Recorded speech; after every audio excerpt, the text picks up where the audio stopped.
Surmonter les inquiétudes de ma vie. 365 pas vers le bonheur.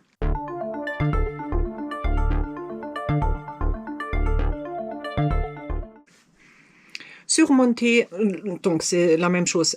Parfois, nous résistons intérieurement à certains exercices ou à certaines pensées. C'est exactement ce que j'ai ressenti lorsque j'ai abordé le thème « Les inquiétudes de ma vie ». Ma première réaction a été « Pourquoi devrais-je me confronter à de vieilles inquiétudes ?» Je veux penser positivement et ne pas tout remuer à nouveau.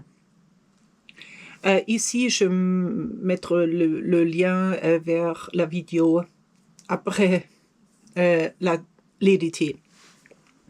Après d'avoir édité la vidéo. Pourtant, c'est précisément au cours de cet exercice que j'ai compris quelque chose d'essentiel. J'ai déjà surmonté beaucoup de ces inquiétudes, non pas en les refoulant, mais avec le temps, grâce au travail intérieur, à la réflexion, à l'acceptation des émotions et au deuil. Tout cela m'a aidé. Les cicatrices racontent des histoires. Droite, pas gauche. Un moment, il me faut le changer.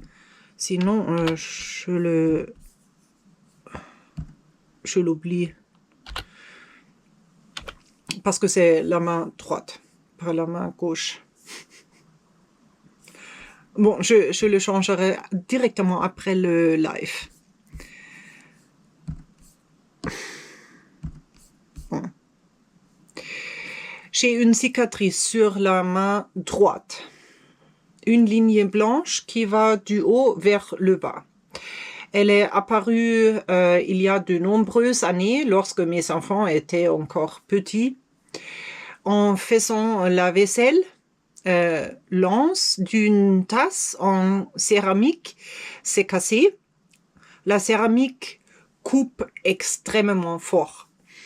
La coupure était profonde et saignait abondamment. J'ai essayé de soigner la blessure moi-même, mais à un moment donné, ma main est devenue insensible. À l'hôpital, elle a dû être recousue. Aujourd'hui, tout est cicatrisé. La cicatrice est toujours là, mais elle ne fait plus mal. Et il en va de même pour les blessures de l'âme. La plus grande inquiétude de ma vie. L'une des plus grandes inquiétudes de ma vie a été et reste l'inquiétude pour mes enfants.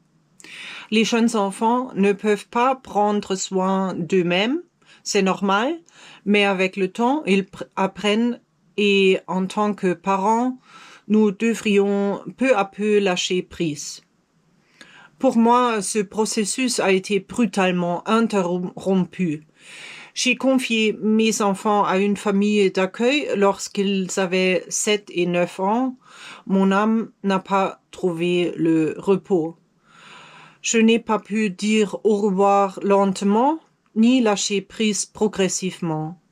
Cette transition naturelle m'a été retirée. J'ai cherché de l'aide et eu de nombreuses conversations.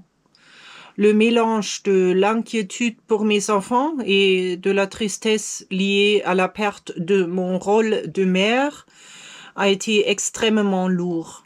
Les enfants n'étaient pas partis. Je les voyais simplement tous les 15 jours. C'était difficile. Et ici, vous pouvez continuer de lire sur polyglottmona.com.